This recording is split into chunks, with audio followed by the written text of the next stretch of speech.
And in the hot seat this morning is the party leader of DAP Kenya, Eugene Wamalwad, and he's here in the hot seat this morning. Good morning. Morning. How are you doing? I'm all right, thanks. Karibu sana. Asante. You've been busy. Yes, we've been up and down. Yes. Touring the country and listening to Kenyans. That's interesting that you say listening to Kenyans, yes. Because I think, and I'll ask you one of those first questions when we come back, because then we want to know what you've heard that Kenyans have said. We'll get into that in just a minute. Dennis is in Rwanda this week and has a proverb, and we'd love to get your interpretation of it. Yes, and in Rwanda, a country with a population of 13 million individuals, and it is a country that since 2008 has been plastic free. They have a no plastic policy that is being implemented strictly, and as well as they have the Umuganda, which is a monthly meeting where residents come through, clean the cities. The reason why Rwanda is considered to be one of the cleanest countries, not only in Africa but the world, the economy is doing well due to intentional decisions and policies put in place by the President Paul Kagame. And our proverb today: he who doesn't flee the riverbank gets eaten by a crocodile. He who doesn't flee the riverbank gets eaten by a crocodile. What do you make of that? I think that is very applicable to what's happening in Kenya today. He who doesn't flee from the police gets abducted, alleged by the police. They become like crocodiles, predators. I think it's a very apt application of what's happening in Kenya today. Yes. Well, there you go for an interpretation. It's interesting as we see that it's always you're able to apply things so quickly. Power plays and political realignments. Who's fueling 2027? That's a conversation that we have today. And it seems, Eugene, that even as we go into every waking day, there is always something that is going to contribute to somebody's political play. Right now, it's the questions of who is policing the police and who is essentially giving orders or holding or demanding control. And that plays heavily on politics of the day. You mentioned something and you said we've been up and about and we've been listening to Kenyans. What have you heard? One town. We were in the east, went through Kitui, Machakos, finished in Namakweni. They were saying one town. We went through Taita Taveta, went to Kwale, Kilifi, Mombasa. They were saying one town. I was in Western recently, and there's a reason why Kenyans are saying one town. They would want this bottom-up regime that came up with a so-called better bottom-up economic transformation agenda. They were supposed to make lives better for Kenyans. If you ask any Kenyan today, including those in these premises, if their lives are better now, 3 years later, after the bottom-up regime, they'll tell you our lives are not better. Our lives are bitter. Anyone with a pay slip are bitter Kenyans. Everything being taken away, almost 50% of what you earn. You become like a slave of this thing. So why Kenyans are saying one time is that they want this to change. They would want these punitive taxes, the housing levy, the SHA, everything that's been taken away. Then looking at how even that money is being used. The housing levy now, they have actually taken away more than they need from Kenyans and more than they can absorb in the construction of these houses. What are they doing now? They're splashing this money in the counties, trying to rule the governors. We'll give you a market here. We'll give you a market there. That is not why that fund was created. It's for constructing houses. Now they're constructing markets. They want to extend that money to something even more. Amenities, putting up stadiums. And God knows what else they're using this money for. We've heard of empowerment programs. People going with sacks of money to woo the youth, the women, without declaring the source of this money. So these are some of the things when you look at what's happening in the country. You look at the education sector, the failed university funding model.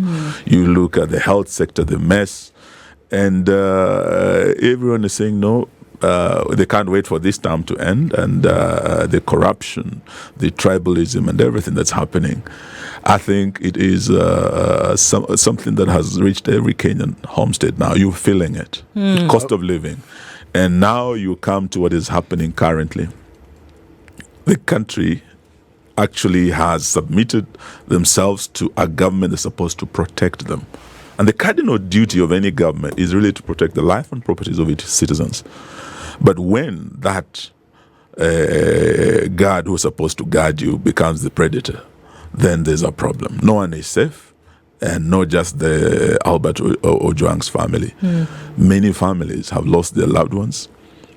And from 2023 to 2024 up to now, those abducted, those who have disappeared, those who have been killed at the hands of the police, I think it is something that has reached to a level where Kenyans are saying, one term, let them go, let's find a better government to come in. Yes. You've mentioned the problems that Kenyans are going through, which is true. My question is, are you and, in quotes, your cousins riding the wave of what Kenyans are going through for political survival and personal interest, or are you really coming with solutions? The head of state the other day said, and maybe we'll get into the details of that a bit later, he made the statement that he will not hand over power to people who have no agenda, you have no solutions. Do you have solutions to the current issues that Kenyans are facing? We do, and we've been very, very clear. It's not that we love William Ruto less, but that we love Kenya more, and we know that it is his policies that have made lives more difficult, including the punitive taxes that he has been raising right from the Finance Bill 2023, where we as Azimio leaders went on the streets to protest. Starting with the doubling of VAT on fuel. And you ask anyone working here, when they last had a full tank, you find that many middle class are really sorry. The payslip has been totally drained. And the middle class is really what holds a country. And if you kill the middle class, it's like killing the goose that lays the golden egg. And this is what is happening. People are driving in empty. You are in quarter. But last time anyone had a full tank, there are very few. They are struggling. Once they double VAT on fuel from 8% to 16%, that's where the rain started beating us. And many other policies, punitive that have come, including the housing levy. These are just policy changes that were made by the bottom-up government. These are policies that can be reversed. And we're saying as the incoming government that the executive order number 1 would be to abolish this housing levy. You look at how the money has been utilized, the lack of accountability, some of the things they have created, like the Hustler Fund, that were very opaque. 6 billion of Kenyan shillings went down the drain. They can't account for this money. They came up with something called the G2G, the oil deal they did. Global crude oil prices have dropped, but fuel prices in Kenya are still high because someone went out there to Dubai, locked a deal that was extended from December. Now we continue being locked in that deal that is benefiting a few, but Kenyans are suffering as long as their fuel prices are still high. So we have all these things that can be reversed through the policy changes, brought in policy changes that can be reversed, and we intend to do that, starting with Executive Order number 1, discarding the housing levy, and looking at this SHA thing. NHIF was working. It had challenges. Experts that we have, some of them whom were working with the previous regime, are saying this system could have been fixed at a lesser cost than the billions they put into this SHA thing, and the mess that they have created, the changes they've brought in the higher in the education sector. So all these are policy changes that can be easily reversed, and we have a plan to do it. What we can tell Kenyans today, what will be more difficult to change, is the diplomatic image of this country. To me, the reversal of the education, health, and other sector policy changes will be very easy. But the damage that has been done to Kenya's image regionally and internationally, just come into our region, look at what is happening in the Sudan. And as the opposition, we have been saying, this RSF, these are the Janjaweed. These are, we used to hear of Mujahideen. You used to hear of these groups. Now, here are the Janjaweed, who are just our neighbors here. They live here in Nairobi with us. They come here to form a parallel government. And we strain relations with Khartoum. And obviously, because of gold deals we are doing, smuggling gold from Sudan, and using Nairobi as an export point. Then we're also doing deals with them to bring in smuggle arms into the Darfur region, into the hands of RSF. This has now been exposed. Kenyan ammunition has been found in the hands of the rebels. Our friends who came to Nairobi to form a parallel government against an existing government, and not just Sudan, DRC. What have we done in Kinshasa? We've taken sides. Okay. We brought in this Congo River Alliance, the rebels, M23 rebels. This is their political wing. We host them in Nairobi, and they are the ones who want to overthrow the government of Tshisekedi. What is happening in the region? Kenya used to be the stabilizer of this region. Now we have become the destabilizer of this region. The damage that has been done to our diplomatic image is serious. That would take quite a while to repair, but it will also need a very experienced team. And I can tell you, in our team, we have two deputy presidents, the 10th Vice President Kalonzo, we have the second deputy president. We have those who have been involved at senior levels as ministers, including in diplomatic engagements. Our foreign policy is in a crisis. All right. Eugene, you say that your team has solutions, should they form government in 2027. But then again, there is the aspect of the policy that you say William Ruto has put in place are things that could be challenged even in Parliament. Your team has members of Parliament who can take these policies through questions before the House, through bills, and in the House. Why are we not seeing them take these complaints to the National Assembly and fight it there? And second of all, you say your team seem to be having a solution. But then again, a Kenyan out there will just say, these are just the same politicians saying the same rhetoric with no difference. Why would anyone, what their sort, listen to you, hear you, and say, you're coming in with a solution? I think they would look at our record. Finance Bill 2023, when we double VAT on fuel, introduced most of these taxes. Who stood with Kenyans? The Democratic Action Party of Kenya, of Eugene Wamalwad, stood with Kenya. We are the only party that voted 100% no. But Rigathi Gachagua was in that power. No. I'm talking about my party. Rigathi Gachagua was in government then. Now, my party voted no. The Wiper Party and other parties, ODM, voted no. We went to the streets. We protested. We just didn't sit back. We fought for Kenyans. 2024, when the Gen Zs came up, my party, the Democratic Action Party, when you look at the Hansard, we are the only party that again voted 100% no to the Finance Bill 2024 that caused the spilling of Gen Z blood. So we're not just talking. We have acted, we have come out, we have come to the streets, we have fought in Parliament with our colleagues in Wiper. And when you look at the record, it will show that we had 88 members of Parliament who voted no against the Finance Bill 2023. Amongst those, we have DAP, we have WIPA, we have ODM. But there are those who are more than us. I think there were 175, and they carried the day. You come to the Finance Bill 2024. Again, we stood our ground. But because of the tyranny of numbers in the House, we were able to, lose. But the agencies came and took over where we failed. But better still look at what happened in 2023 when these changes, punitive changes were being brought in. We just didn't sit back and wait. We fought on the streets, and that is what created the national dialogue at Bomas. Okay. And we were there, we were represented, and we again fought for Kenyans. If you look at that report, there were 5 key issues.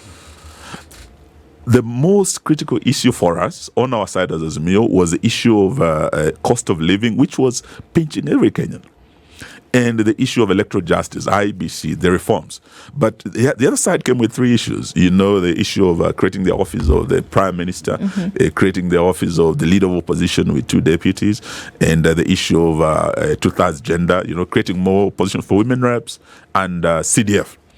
Now, when it came to the real issue affecting Wanjiku, cost of living, they stonewalled, they refused. And when you look at that report, you will see that out of the 10 members, Eugene Wamalwad declined to sign. And I was very clear in my position that we did not do justice to the single most important issue touching Wanjiku and every Kenyan, the issue of cost of living. And I did tell my colleagues, this matter will come back to bite us. It didn't take long. 2024, the matter came out to bite us. Those Gen Zs would not have died had we as leaders done the right thing at Bomas. Had we addressed the issue of cost of living at Bomas. Gen Zs would not have come out to fight and do what their parents should have done in 2023. It is a matter of great tragedy. We let them down and we could have done better. And yet, you're not alone. You're not solo in the, in the campaigning that we're seeing that's already happening. You are in the presence of folks who didn't stand up. Yes. You are in the presence of parties who, at best, kind of watched from the gallery. You are in the presence of people who were in government who allowed these travesties to happen. Yes. And you're holding hands with them today. And for lack of a better word, in very simple terms, you're confusing Kenyans. What should, and that's why I asked the question, that what are you hearing Kenyans say? Because, Eugene, if you say that DAP voted 100% against some things and said that if we had listened to what Eugene Wamalwad said in Bomas during the deliberations that led to the NADCO report, if others had followed the same trajectory where Eugene Wamalwad said, I am not signing this because it is detrimental to Kenyans. But here you are in the company of other folks who, guess what? They did sign. You're in the company and on the campaign trail with people who were in government who sanctioned some of these things. So do you see why it would be a cacophony for a lot of Kenyans, and they're wondering, okay, even if there is a path that we should follow here, the folks who are in the choir are all singing in dissonance. What should Kenyans hear? I think if I remember well, I think it was Madison who said that if we were a government of angels, if we were a nation of angels, we wouldn't need a government. So we do not expect all of us to be angels, to be without blemish. But even in the Bible, they say Saul on the road to Emmaus came to the day of reckoning and realized what had happened, and he changed his ways and became Paul. I can tell you today that from where we started, we were a few of us, and there are those who saw what we were fighting for and have joined us, and there are many more who are even in this government who are going to join us. As we speak, we have the Deputy President, Second Deputy President, His Excellency Gachagua, who has joined us.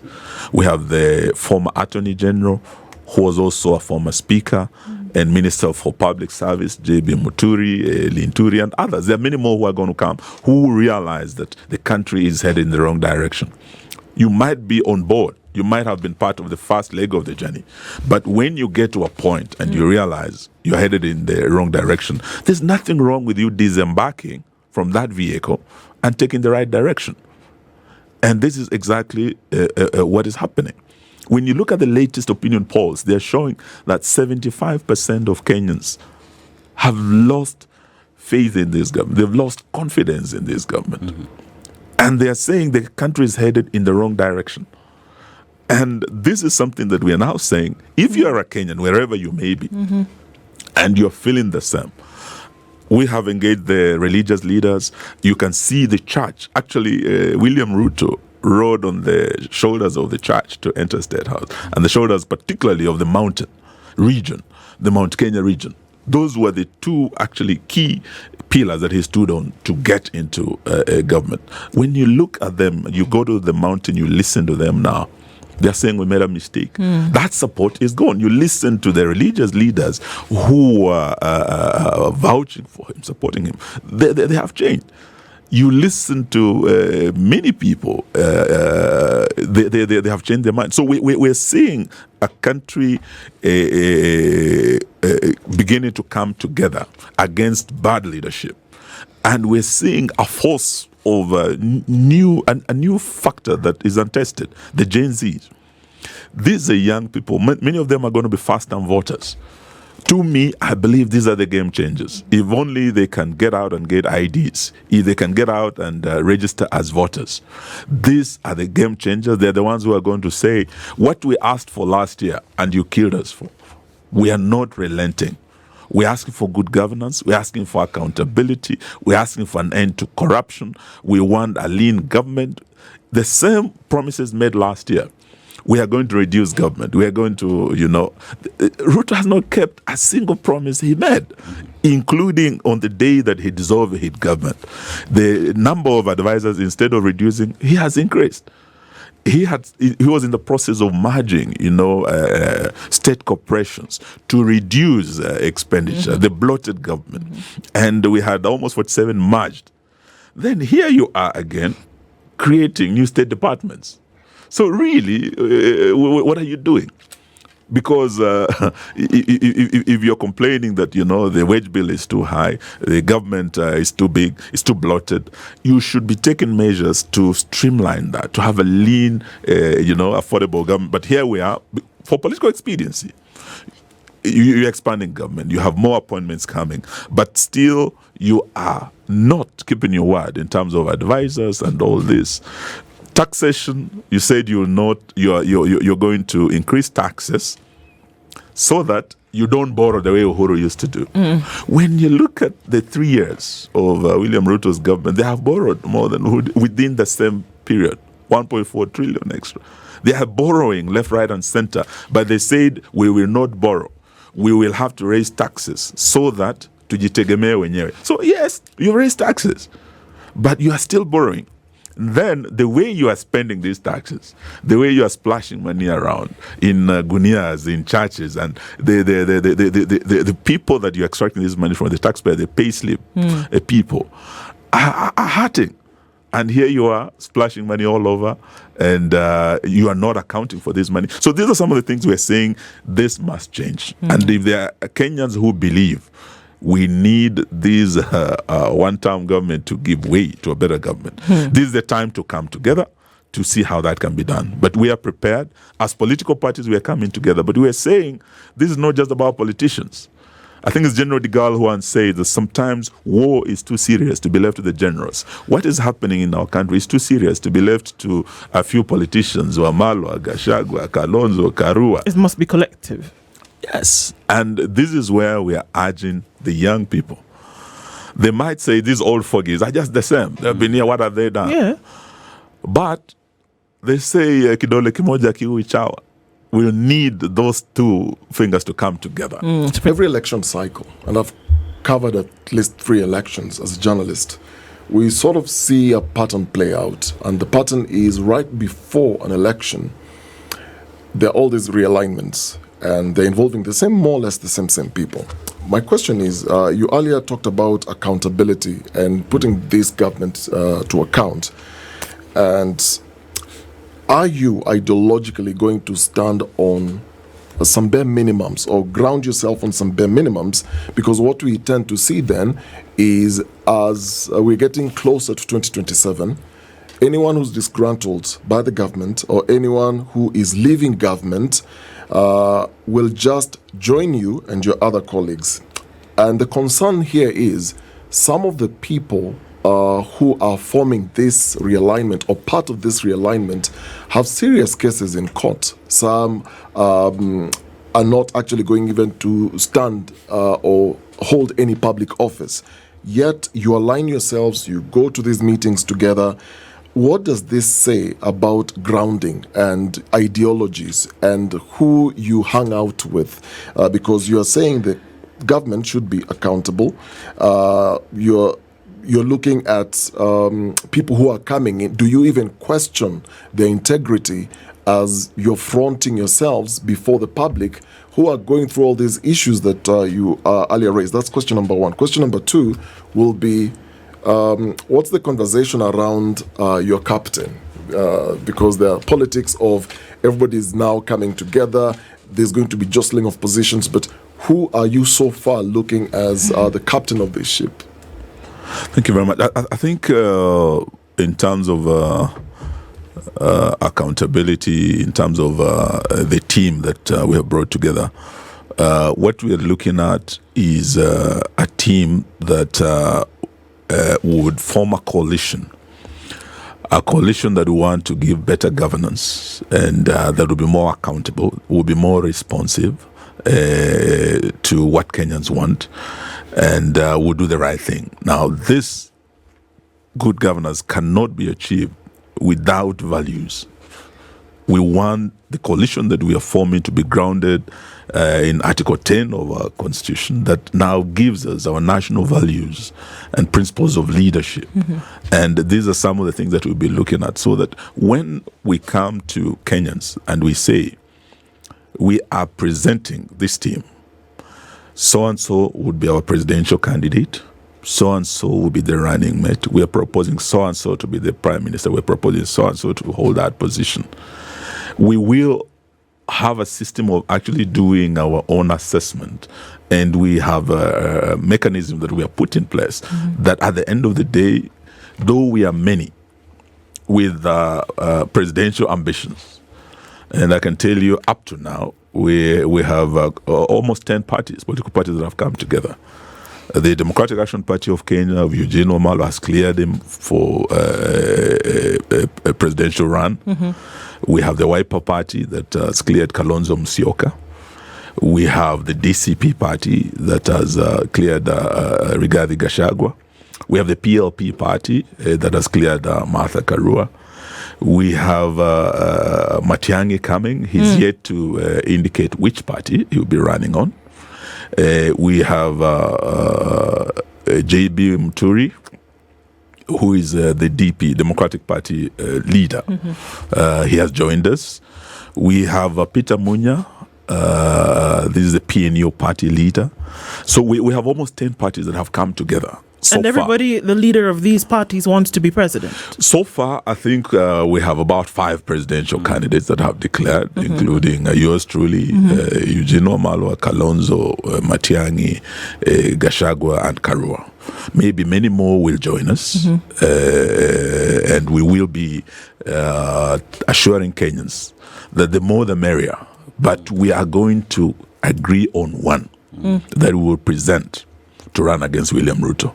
We know that there are those who are really counting on us, falling apart at some point. In fact, just last Sunday, we were at the Salvation Army in Ngong district, and there was a big story that had been splashed that Kalonzo Musyoka has been wooed to join, the broad-based government. Has he? Well, Kalonzo was very categorical, and he said, "I have no intention of joining a government that has the blood of the Gen Z on their hands. In fact, a broad-based government that was founded on the foundation of the blood of the Gen Z." How did this broad-based government come about? It was when our colleagues who are with us in Azimio joined hands with Kenya Kwanza and signed a post-election pact at KICC. And they had a 10-pointer, one of which was that abductions must stop, and forced disappearances and extrajudicial killings must stop. That was in March. Now we are in June. Any a pact or any government, there would always be a 100-day pact that this and this must be done within the first 100 days. So within the first 100 days of the post-election pact between ODM and Kenya Kwanza, abductions have gone on. Extrajudicial killings are going on.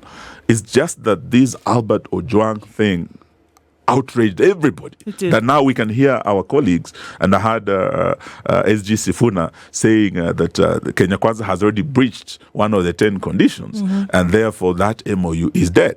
Now, if it is dead, even before you ask Eliud Lagat to resign, you should be the first person to resign from that broad-based government that Kalonzo is saying is now a blood-based government, that he's not willing to join, that Eugene Wamalwad will not join, because we need to end the bloodletting. We need to end the abduction and the extrajudicial killings.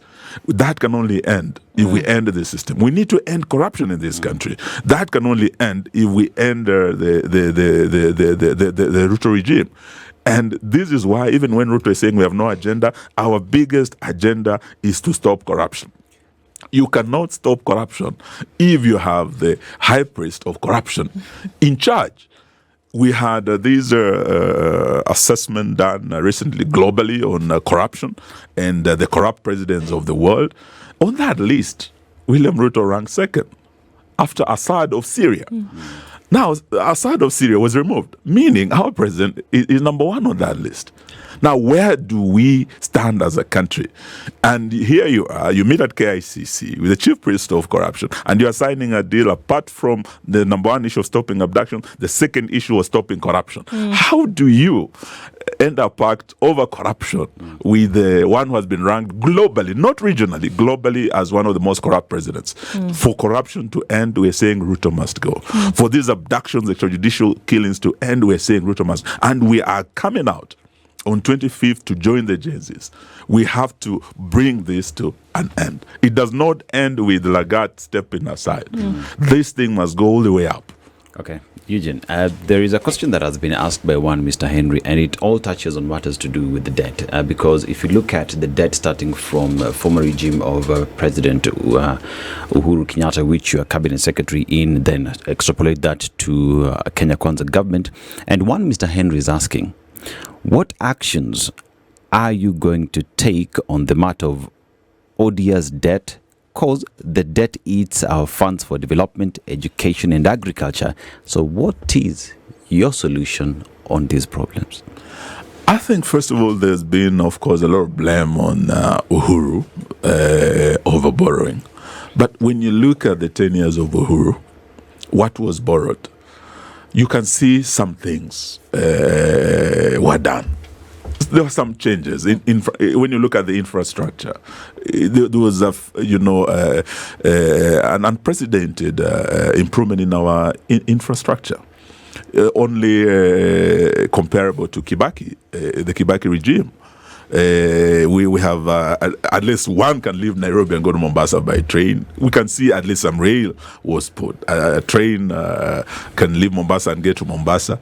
I mean Nairobi and get to Mombasa. You can leave JKIA now and get to Westlands. There's an expressway. Now, look at what has been borrowed in the last 3 years. Do you know where Uhuru Kenyatta left our roads? Not a single kilometer. I think I drove to Nyeri the other day. The dual carriageway where Uhuru left, this is where it stopped. This is the third year. They are going to their last budget. They are overtaxing Kenyans. Where is this money going? They are still borrowing. Where is this money going? You can't see any infrastructure development that you can say, wow, 3 years of William Ruto, look what he has done. You know, what we are seeing is wastage of this money. Look at what they've been doing at State House. Renovations after renovation, until the thing has lost its soul.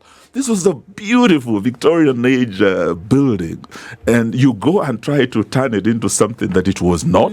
The character, the soul. But what is very saddening is the amount of money being spent on these renovations, and and when you are saying you have no money for the counties, you have no capitation for our schools, but when it comes to splashing money, going to churches with millions and millions, starting these women group things, but you are not. To empower, real empowerment starts with empowering our counties. Sure. If we want. Devolution is one of the best things that our 2010 Constitution gave us. Devolution holds the key to a more equal Kenya, to a more just, a more equitable Kenya. If we can just make devolution work, every Kenyan, no matter where you live, no matter what part of the country or party you support, or what region, what religion you belong to, as long as there's an equitable sharing of the national cake through devolution and you're getting development in your corner of the country, then we'll be okay. So real empowerment of Kenyans starts with making sure, empowering our counties. Sure. Why are we not giving our counties the money they deserve and on time? And it comes to education. The schools are struggling, the capitation. But you are ready to splash money on very many trips, very many renovations, and this wastage, the corruption, and all this. Once we are able to take care of that, we do not have to overtax Kenyans.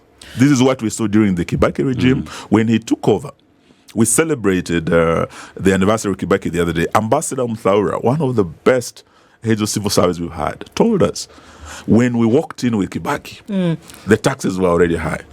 Kibaki looked at it and he said, we do not have to add taxes. All we need to do is seal the loopholes of corruption, then improve efficiency in tax collection, then create incentives that will make this a more business-friendly environment and conducive for investors. This is what made the Kibaki presidency the most successful and transformative. But this guy comes, the only thing he knows is more taxes after taxes after taxes, until they have called him Zakayo, the tax collector. When we look towards solutions, Eugene, and the coming together, I mean, you've mentioned at least 7 who represent parties, including yourself, and they're more than that, of course. Yes, there are others, yes. We have Jubilee, we have other parties that have come on board. Is the intent to remove the president, or is the intent to provide a solution that makes life more bearable for Kenyans? Because 2 things happen during an election, especially when you have an incumbent, is that you make a decision about whether that person will continue or not. 2 things happen. You vote in somebody else, but you essentially remove another person. So is the intent here to remove President William Ruto and to stop this bleed that you talk about? Or is it to bring in somebody else? I think it is to stop the corruption. And they say the fish rots from the head. I remember we had a committee of eminent persons that looked at the Kenya that we want. And there was one recommendation that they made, that unless we fight corruption from the top, from State House, because that's where the deals are done, that's where the deals are made. And the second place that has become their sitting room is now Dubai. That is where all these deals, their Adani deals, are being locked in. So the minute we have leadership of integrity at the top, things will change, because it must start there. Otherwise, frying the small fish will not change anything. It will not change anything. So that's why we're saying, really, it's not that we hate Ruto, but we hate the corruption, the endemic corruption, and the corrupt system that he has created. Because at the head of every deal, he is there himself. The rest are just doing his bidding. When the Adani deal came, you remember there were about 3-4 deals, 3 Adani deals that accumulated to almost 500 billion. You are looking at these Shah thing. You have the JKIA deal. Then you have the Ketraco deal. All those came to, Ketraco was about 95, Shah was about 104, the other one was about 230 something, almost 500 billion with Adani. When we came out as the opposition, now that's why we're saying we are not just making noise. We are actually acting. Apart from fighting in Parliament and the hands that we bears out, we have gone to the corridors of justice to fight for Kenyans. And as DAP Kenya, we're one of the parties that went to court. And we actually filed a case with Wiper, our friend Tony Gashoka, to challenge the Adani deal. And Ruto himself came out and actually said, no, Adani is a good guy. Even the former Prime Minister Raila Odinga said, no, Adani is not that bad. It's until we exposed Adani. And we had whistleblowers like Amenya. And we must thank the young people and social media and the media itself. You have played a big role in exposing corruption. And we also had strong voices in Parliament. Senator Onyonka was another whistleblower. And when we ended up in court and stopped Adani, that is when William Ruto decided to drop the deals. He dropped the Adani JKI deal. He went to Parliament and said he's also dropping, the Ketraco deal. Yes. But there's one deal he never dropped, the Shah deal. And this is where they're making their money. And this is where, even as we are talking about taking over, this is where we want to start. The housing levy and the Shah thing. And this will take policy reversals that we are going to do to make lives better for Kenyans. It starts with, it doesn't matter whether you voted for Azimio or Kenya Kwanza. When something goes wrong on your payslip, It cuts across. If you are a teacher, it doesn't matter whether you are Kale or a Luya or Kikuyu, you are affected the same way. Rais Moi alikuwa anasema siasa mbaya, maisha mbaya. You know but what? sera mbaya, maisha mbaya. This is what is happening. Bad policies hurt everybody. How can Kenyans be sure? It's interesting because I remember in this room, the former provost of the All Saints Cathedral said, you know why people don't behave a certain way is because they've not been given the opportunity. Should they be given the opportunity, the thing that we castigate is likely to be the same behavior that they would take on if they were given the opportunity, right? So how can Kenyans be sure that these things that we talk about, the deals that we see going sour, the monies that seem to be lost to corruption, that the just general behavior of impunity that we see being practiced over and over again, how can Kenyans be sure, as they're on the outside looking in, to say that these folks who want to take over and change, how can they be sure, Eugene, that being given an opportunity, that it is not the same road that will be traveled? I think one thing I'll tell Kenyans is that what Chinua Achebe said, a leopard never loses its spots. A leopard can never lose its spots. It remains so. Even if you wash it with Omo, with power form, it will not lose its spots. And that is why if we made the next election an election about integrity, when you're talking about good governance, a good governor must start with integrity. Leaders whose values and records are known. So that if you are looking at Eugene Wamalwad as your next president, look at my record, where I have served as Member of Parliament, as a Minister for Justice, as a Minister for Water, Devolution or Defense. If there is any spot of corruption on my record, then don't give me that chance, for God's sake. Because if I was a minister and I abused my office, accumulated wealth primitively, engaged in corruption, then I'll not lose those spots. When you put me in State House, you've only given me greater power and greater access to steal more. Look at my record. If you tell me, Eugene Wamalwad, you will, in this ministry you had that scandal, you stole this, we do not want you. I will not. And that must be the yardstick. If we want corruption to end, we must start with clean leadership. If we have anyone with spots of corruption or bloodshed, then that leopard will never lose its spots. You can see people who are in YK92, we know their records very well, the deals they were doing, and you place them in power. They know one thing, they only know deals, one deal after another, and they're making those deals day and night.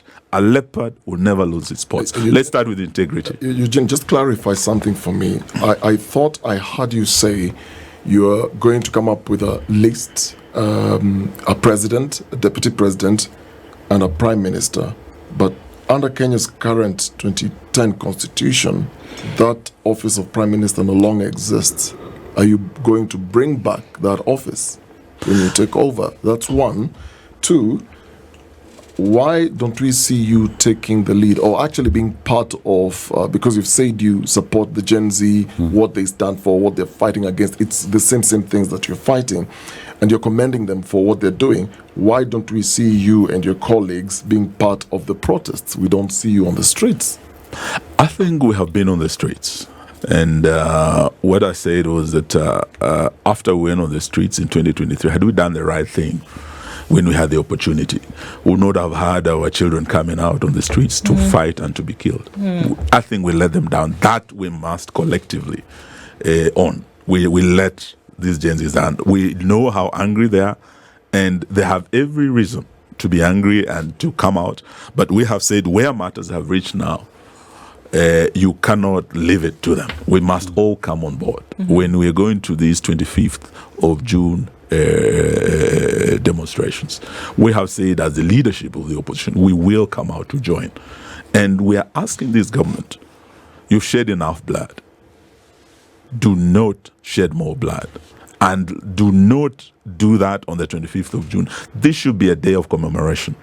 This should be a day of honoring young people. I went to several burials. We went to Machakos, to Barry Rex Masai.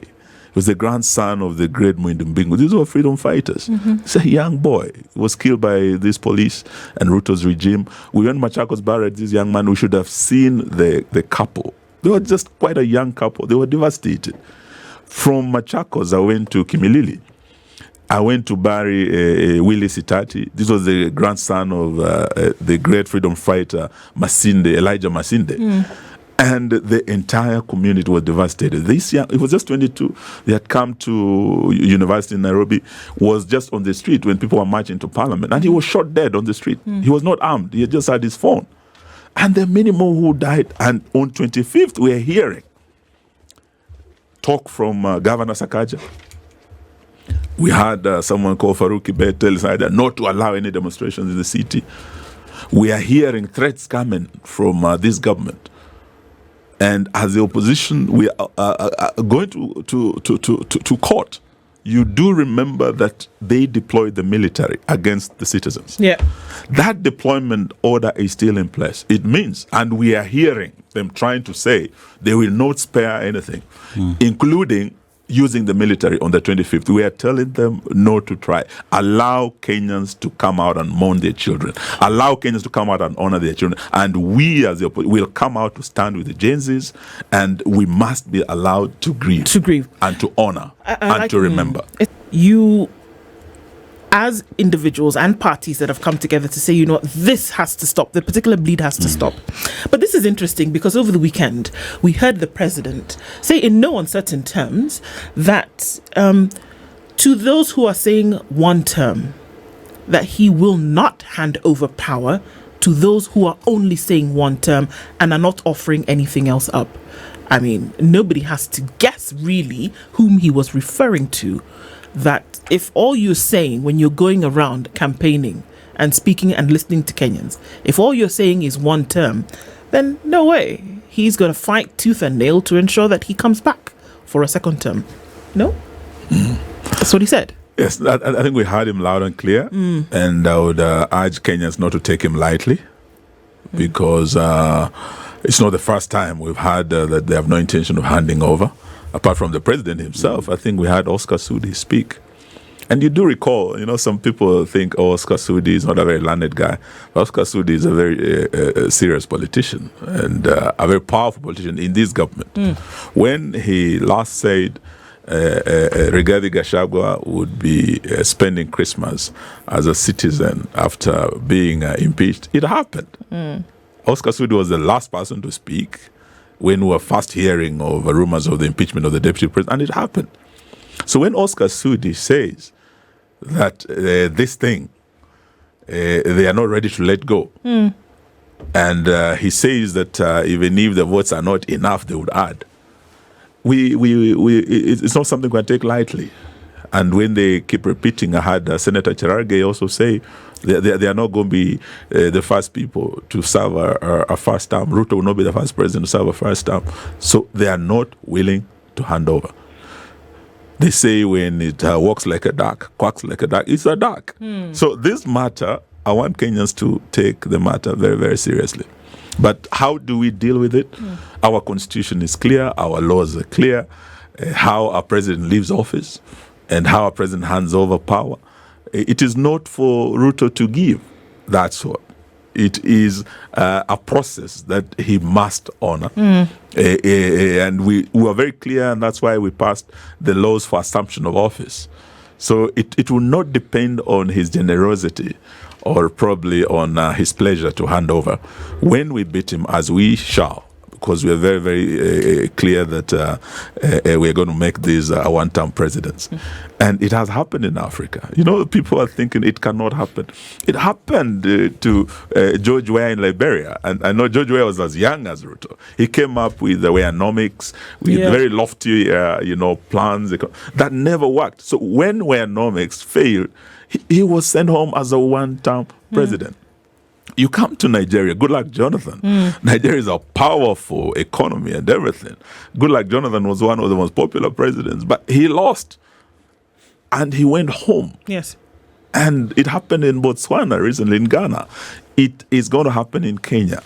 This is what is coming. And it's not because we hate William Ruto, that all we are saying is one term, Ruto must go. No, it is because of what Kenyans are saying as we go around this country. They are saying this corruption must stop, this tribalism must stop, these failed policies are hurting us. And we have a failed regime with failed policies across sectors, from education to health. And we have a clear plan on how we're going to do this. The only thing I'm urging is this: with a president who is actually very clear about not willing to hand over, the only way we can save this country is if we beat him hands down with a big margin of over 2 million votes that he cannot do anything about.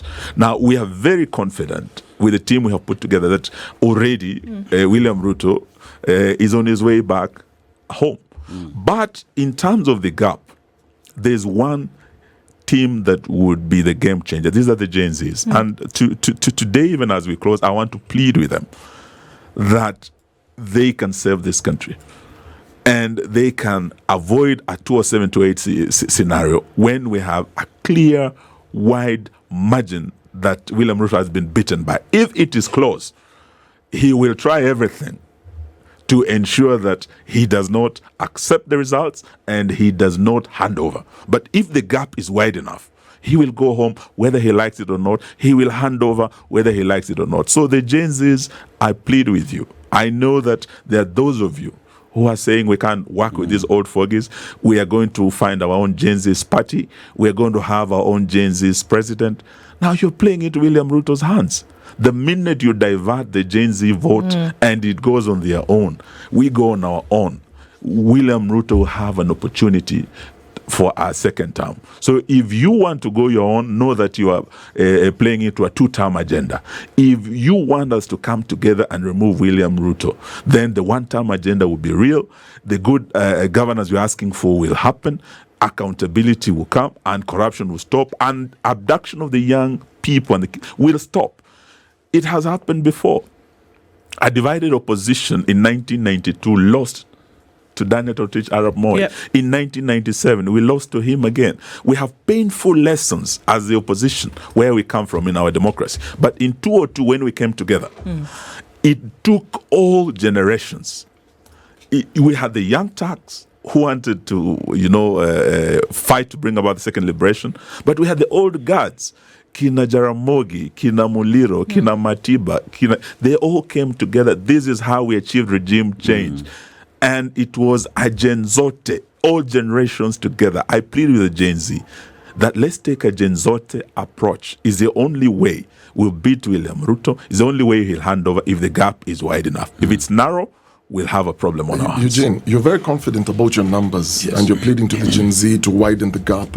Where are your numbers coming from? I think we are looking at at Ruto's numbers. Where did Ruto get his numbers? 47% of his vote came from Mount Kenya.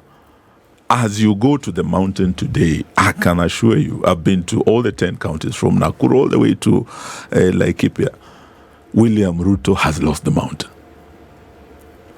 The second vote that he got, and the churches, they're very religious and also very loyal voters. When William Ruto won the churches, for some reason, many churches have been hesitant in supporting Raila Odinga. I don't know why they have always thought he's not a Christian. Yet he's an Anglican, that we know he's an Anglican, he's a Christian, but they have always felt he's not that much of a Christian. They believed in William Ruto. Those votes are gone. Today you go to any church and you listen. I've listened to the Anglican church speak, Ole Sepit. I've listened to Archbishop Muheria speak. I've listened to some of the priests, and some have been killed. Recently, we lost two priests. They were murdered under very mysterious circumstances. But you cannot shut the voice of the church, because this is really the voice of God and the voice of the people of Kenya. I can tell you, William Ruto has lost this country. The team we have brought together, the parties we have brought together, these are leaders that have following, that have support, that have members of parliament, that have governors.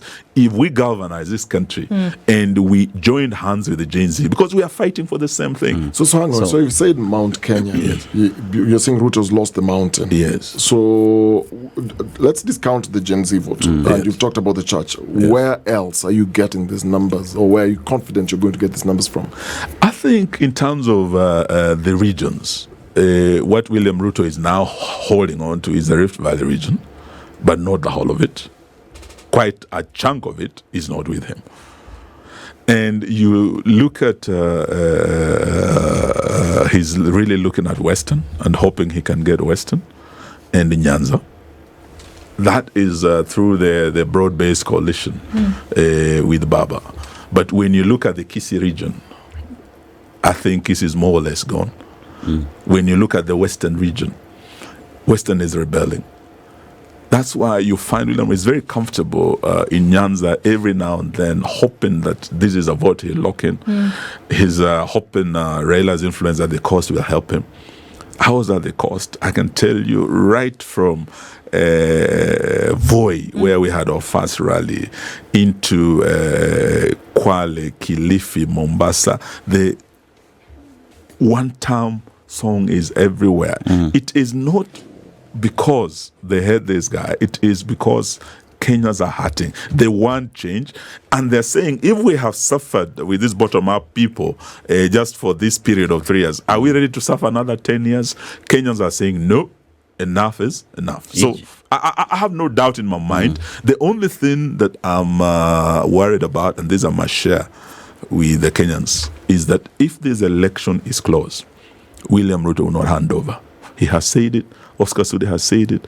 His people are saying it. And the only thing that can save Kenya from a 207 to 8 is if the gap is wide enough. Young people, if you're out there and you want to save your country from this bad leadership, go out and get an ID. Go out and register as a voter. You are the people who are going to send William Ruto home and usher in new leadership. Eugene, for any election, trust is a very important thing. Uhuru Kenyatta was voted in based on the trust. William Ruto was voted in because of the hope that he gave the young people, and they trusted that he would deliver. As we get into 2027 elections, Kenyans are asking, why should we trust you? The trust deficit that is currently existing, and it is your job to ensure that Kenyans get to trust you again. You've talked about church, and the church is now saying we just don't want to deal with the politicians. Ours is matters of the heart, spiritual matters is what we will deal with. Talk about the mountain. What guarantee do you have that the mountain would give you this vote anyway? I think what we are looking at for the church, I think what they're fighting against is bad leadership and corruption, and these extrajudicial killings and abductions, and the respect for the rule of law. We, as a coalition, are building a team. We are talking to Kenyans. We can feel their pain. We also know their expectations. And we know that the team that we are going to present to them must meet their expectations. In terms of, first of all, integrity. If you want good governance, you want to stop corruption, you must start with leadership of integrity. And we believe the team will present would be a team that Kenyans will say, fine, these leaders, we've looked at their records, we are satisfied, we know them, they are not going to loot this country, they're not going to do deals. These are people who are going to provide leadership. Secondly, these are leaders who respect the rule of law. If we have a leadership that does not respect our constitution, human rights, and even court orders, and the rule of law, this is where the problem is. And I believe the next leadership that we put in place must be a leadership that can meet that yardstick of leaders who will not just defend but uphold the constitution and respect the rule of law. This would be a very important yardstick. And I believe the team we are putting together and the team we present to Kenyans, using these yardsticks, they will be able to say, okay, this team compared with the outgoing team, let's give them a chance. We will not let you down. The only thing I can assure you today is that they are counting on this team not holding together. Sure. There are attempts.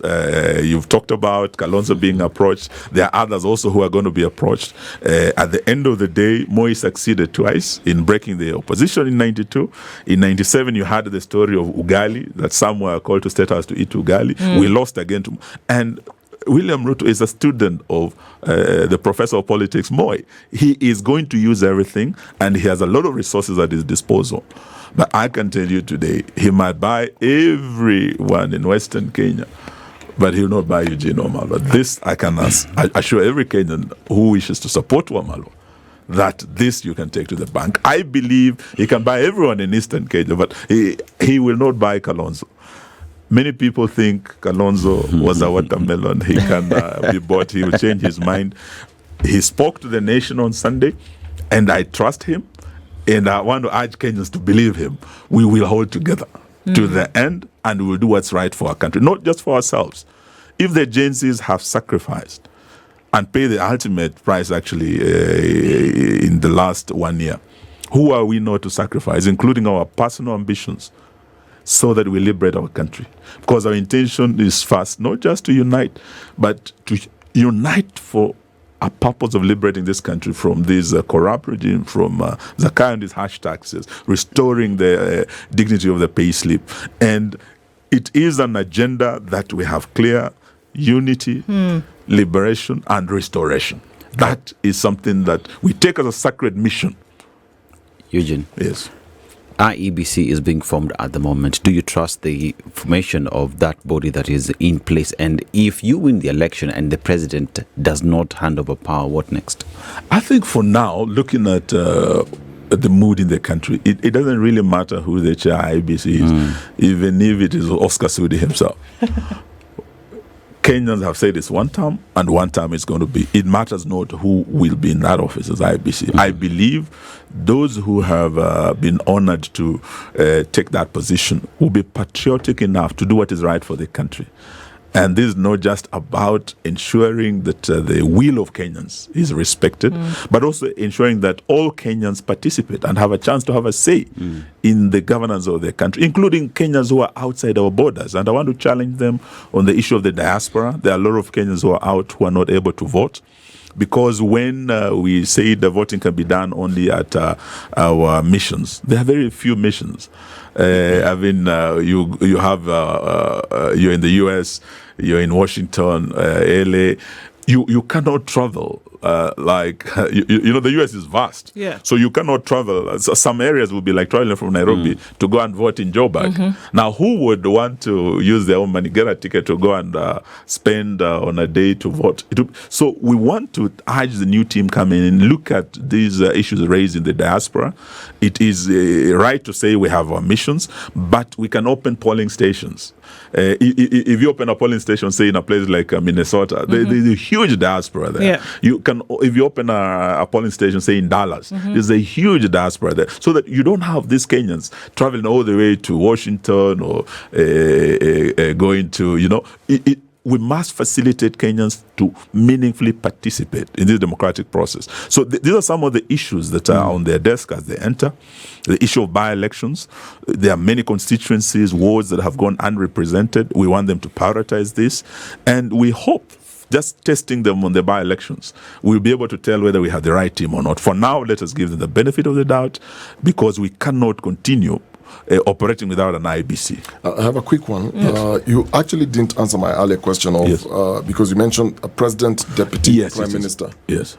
It's not constitutional. Yes. You have so far you've said 10 parties and more parties are coming in. So you have all these principals who will want that top position. Yes. And only one of you will be able to be fronted.